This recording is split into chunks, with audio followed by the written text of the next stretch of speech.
ఏడుకొండలవాడ వెంకటరమణ గోవిందా, గోవిందా. ఏడు కొండల స్వామి ఎక్కడున్నావయ్యా, ఎన్ని మెట్లెక్కినా కానరావేమయ్యా.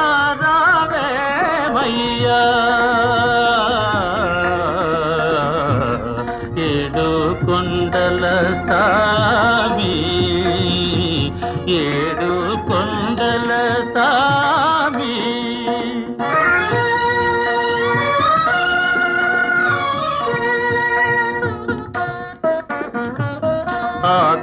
ఆకాశమంటూ ఈ కొండ శిఖరముపై, ఆకాశమంటూ ఈ కొండ శిఖరముపై